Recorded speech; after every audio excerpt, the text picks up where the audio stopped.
नमस्कार भाइयों, कैसे हैं। उम्मीद करता हूं अच्छे होंगे और दुआ करता हूं कि घर परिवार भी अच्छा ही हो। आपका फिर से स्वागत है हमारे YouTube चैनल कबूतरबाजी के गुप्त राज में। भाइयों, आज का टॉपिक है कि कबूतर का जोड़ा कैसे लगाया जाए कि जिससे ची ची करते हुए बच्चे भी पहली जीरो कली वाले बच्चे जो उड़ान बढ़ा सके, उड़ान कर सके और घर भी उनकी वापसी जरूर होनी चाहिए।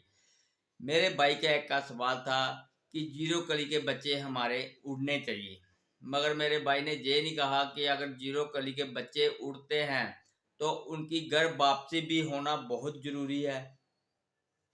ये बच्चे अगर आपको उड़ाने हैं, जबकि जीरो कली के बच्चों को अगर आपको उड़ाना है तो सबसे पहले मैं उन भाइयों से ये कहना चाहता हूं कि जीरो कली के बच्चे वही उड़ते हैं जिनके जोड़े थोड़े से गर्म मिजाज के होने चाहिए। तो गर्म मिजाज और ठंडा मिजाज आप कबूतर का कैसे पहचाने, मैंने पहले भी अपने चैनल पर वीडियो बनाई हुई है कि गर्म ताव और ठंडे ताव का जोड़े को कैसे पहचाने।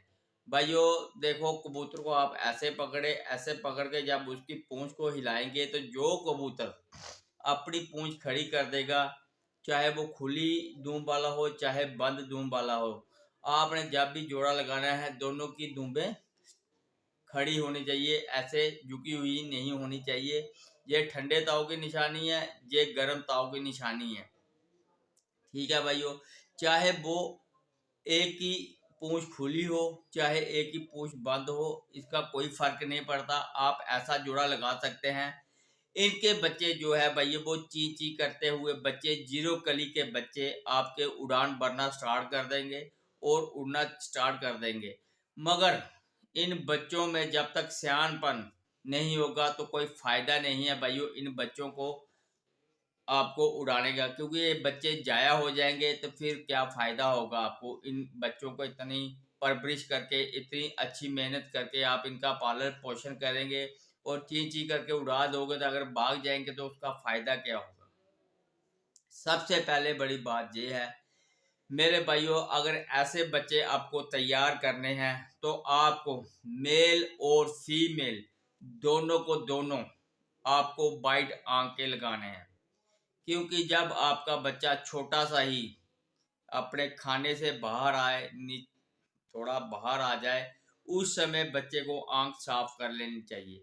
जिस बच्चे के उस समय आंख साफ हो जाती है वही बच्चे ज्यादातर अपने छत पे टिकते हैं, क्योंकि उसे पहचान हो जाती है अपनी छतों की।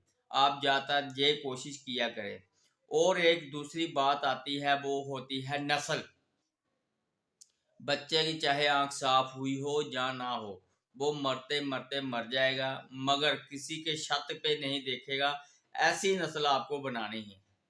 ऐसी पक्की नस्ल का जोड़ा आपको लगाना है जिससे कि आपके बच्चे जो किसी के भी छत पे ना बैठे। थोड़े दिन उनको ट्रेनिंग श्रेनिंग दे के अपने छत पे पक्का कर लें और यही बच्चे आपके उड़ेंगे। आपने कई बार सुना होगा और देखा होगा कि जीरो कलियों के बच्चे जो अच्छे खिलाड़ी हैं वो भाई अपनी बाजियों में छोड़ते हैं और बाजी उनसे जीतते हैं। क्योंकि कहते हैं कि जो बच्चे होते हैं या जो थोड़े से पट्टे होते हैं, इनमें इतना ज़्यादा जोश होता है कहने की बात नहीं। ये पूरा पूरा दिन उड़कर भी अपने घर वापस आते हैं, बशर्ते इनमें नस्ल पे डिपेंड है कि घर वापसी की सलाहियत होनी चाहिए, तभी आप ऐसे जीरो कली के बच्चे को उड़ा सकते हैं। अगर इनमें ये सलाहियत नहीं है तो फिर कोई फायदा नहीं। जब तक 10 पर साफ नहीं कर लेता पठा तब तक उड़ाने का फायदा कोई नहीं है भाइयों।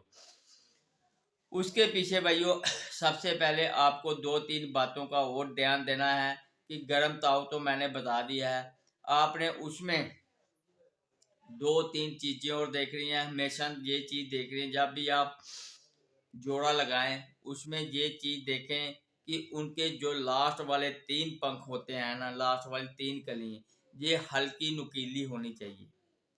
क्योंकि जो जिस कबूतर की ये हल्की नुकीली होती है उन कबूतरों में 100% फुर्तीलापन ज़्यादा होता है, जोश ज़्यादा होता है। वो स्टार्टिंग में ही उड़ना स्टार्ट कर देते हैं। जो गोल वगैरह पंखों के कबूतर होते हैं वो थोड़ा टाइम लगाकर उड़ते हैं। तो आपने भाइयों ऐसे ही करके पहचान करके जोड़ा लगाना है। हड्डी जोड़ आपने क्या करना है, अगर एक नर की हड्डी लंबी है तो आपने मादा की हड्डी छोटी लगानी है उसके साथ। अगर एक एक की हड्डी सख्त है तो एक की आपने नरम लगानी है। ठीक है भाइयों, जब भी आप जोड़ा लगाएं, जोड़ा हमेशा क्रॉस में लगता है। और आप जब भी जोड़ा लगाते हैं हमेशा ये भी ध्यान किया करें कि बगल, जो कबूतर की बगल होती है ये बड़ी जरूर होनी चाहिए। छोटी बगल वाले कबूतर जो आसमान की गहराई में ज़्यादा टिक नहीं पाते, तो आप ऐसी बगलें, बड़ी बगलों वाले कबूतर तैयार करा करें, जिससे कि आपके कबूतर बहुत ही अच्छी उड़ान करेंगे। और कबूतर इससे बड़ी बगल से कबूतर थकता नहीं है मेरे भाइयों, क्योंकि 3 पंखों से कबूतर स्टार्टिंग में उड़ान भरता है। और जब जब वो ऊपर खड़ा होता है तो वो उनकी बगल के सहारे खड़ा होता है। फिर बीच बीच में वो क्या करता है, थोड़े थोड़े पंखों को रोटेट करता रहता है, हिलाता रहता है और ज़्यादा बगल के सहारे ही वो खड़ा रहता है। आपने अक्सर देखा होगा, जैसे चील, बाज हो गया, शिकरा हो गया, इनकी जो बगलें होती हैं यही बड़ी होती हैं। पहले 3 पर इनके बड़े नहीं होते। तो आपने ऐसा ही करके अपने कबूतरों के जोड़े लगाने हैं। हमेशा कबूतरों के जोड़े जब भी लगाएं, उन कबूतरों में आपने बगलें जरूर देखनी है। अगर आपके यहाँ बहुत अच्छी मादा है, उसकी बगल बड़ी है, तो उसके साथ अगर 19-20 छोटी बगल का नर भी लगा देंगे तो वो जोड़ा पास हो जाएगा। आपने यही चीज़ों को ध्यान में रखते हुए जोड़े की सेटिंग करके जोड़ा लगाना है। और कबूतर कबूतर की टांग जो होती है, जो भाई कहते हैं कि हम स्टैंडिंग पोजीशन बनाना चाहते हैं, उसमें आपको नर और मादा दोनों लंबी टांगों वाले लेने हैं, जिससे उनकी पोजीशनों में खड़ापन बहुत ज़्यादा आएगा। कबूतर की स्टैंडिंग पोजीशन पूरी नाक जैसी होगी, जिससे कबूतर की खूबसूरती बढ़ती है।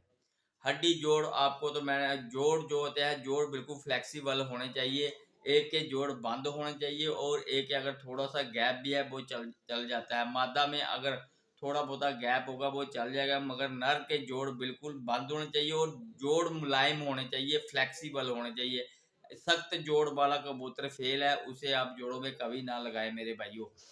तो जो भाई हमारे इस चैनल के साथ नए जुड़े हैं, जिन भाई ने हमारे चैनल को सब्सक्राइब नहीं किया है, तो प्लीज़ इस चैनल को सब्सक्राइब करें, शेयर, लाइक और कमेंट जरूर करें। तो भाइयों एक बात और मैं आपको बता दूं, जो आंख में आपने देखना है, आंख में आपने यही देखना है कि कबूतर की जो जमीन होती है, कबूतर की आंख में 5 रिंग देखे जाते हैं और किंग कबूतरों में 2 ही रिंग पाए जाते हैं। ठीक है, तो जमीन हम किसे कहते हैं, मैं पहले बात बताता हूँ। जो काले नूर से बाहर स्टार्ट जो भी उसकी आंख होती है, उसे आगे हम जमीन कहते हैं। तो वो जमीन में जितनी ज़्यादा क्लैरिटी होगी, जितनी ज़्यादा साफ होगी, वही जमीन